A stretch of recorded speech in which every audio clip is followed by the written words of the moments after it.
अगर आप भी किचन में पहुंचकर 10 मिनट तक ऐसे ही खड़े होकर सोचती हैं कि काम को कहां से शुरू किया जाए, तो मेरी आज की वीडियो आपके लिए होने वाली है बहुत ही हेल्पफुल, जिसमें मैं आपके साथ शेयर करूंगी मेरा सीक्रेट स्टेप बाय स्टेप तरीका, जिससे बिना किसी स्ट्रेस के बहुत स्मूथली डिनर का काम मिनटों में निपट जाएगा।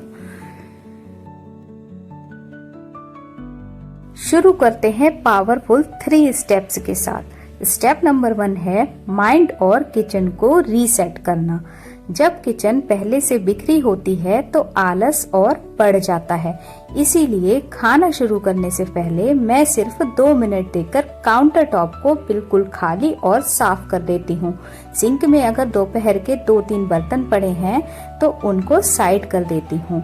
जब सामने की जगह खाली दिखती है तो काम करने का मूड अपने आप बन जाता है।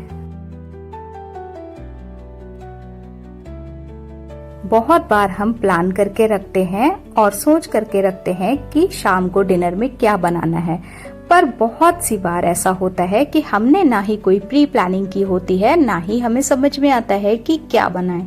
तो मेरा स्टेप नंबर 2 है कि जब कुछ ना समझ में आए तो जो काम इम्पोर्टेंट है, जो डेली करना ही है, उसको सबसे पहले करके साइड कर दिया जाए। जैसे कि डिनर में रोटियां तो बनेंगी ही, तो उसके लिए आटा जरूर लगेगा। तो सबसे पहले मैंने शुरुआत की है आटा लगाने से।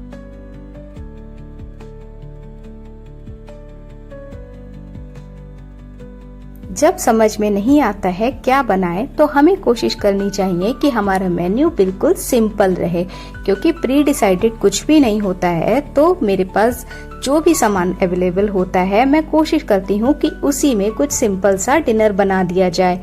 आटा लगाने के बाद मैंने चॉपिंग शुरू कर दिए है। फ्रिज में कुछ बॉइल्ड पोटैटो पड़े हुए थे, तो मैं उसी की ग्रेवी वाली सब्जी बनाऊंगी, जो कि बहुत सिंपल तरीके से बनेगी और मेरा टाइम भी सेव हो जाएगा। एक तरफ आटा लगा के रख दिया है और एक तरफ मेरी चॉपिंग चल रही है। कटिंग चॉपिंग करने के बाद मैंने सब्जी भी बनाना शुरू कर दी है। सब्जी बन जाएगी, आटा लगा रखा है। इस तरीके से मेरा स्टेप बाय स्टेप डिनर का काम हो जाएगा। बिल्कुल सिंपल सी मैंने कुकिंग की है आज, और यही तरीका मैं फॉलो करती हूँ।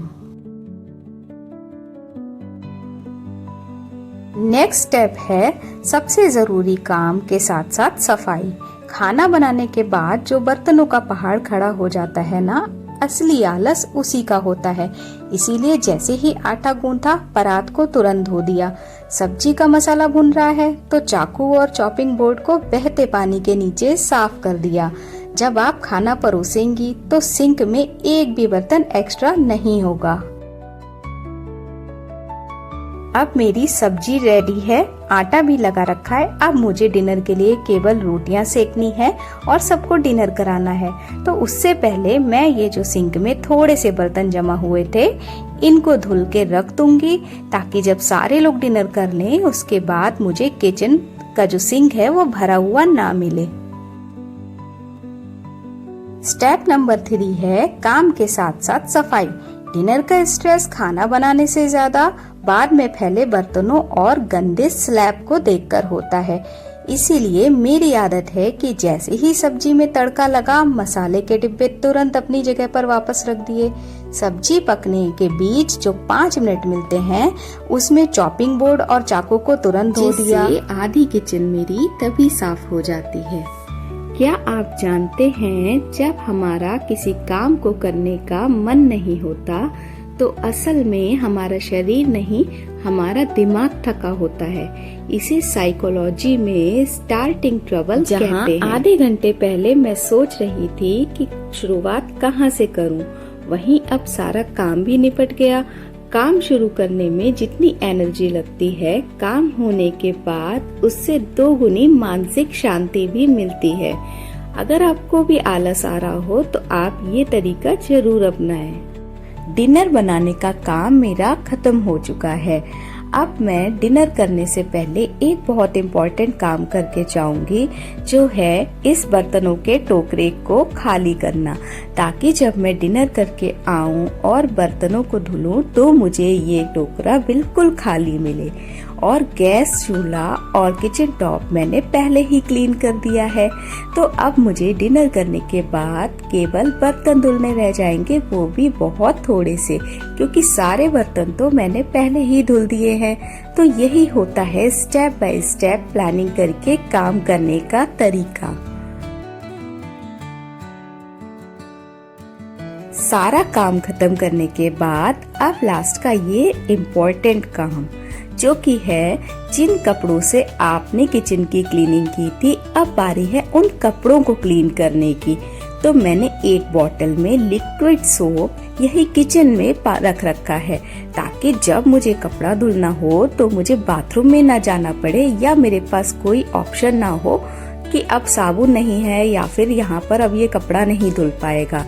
इसलिए मैं एक कपड़ा और एक क्लीनिंग वाला कपड़ा जरूर साथ में धुल देती हूँ, और बिना किसी मेहनत के ये बिल्कुल क्लीन हो जाता है। ना कोई गर्म पानी करना होता है और ना ही इसमें से कोई बैड स्मेल आती है या फंगस बैक्टीरिया ग्रो करते हैं, क्योंकि डेली क्लीन हो जाता है और बहुत आसानी से साफ भी हो जाता है।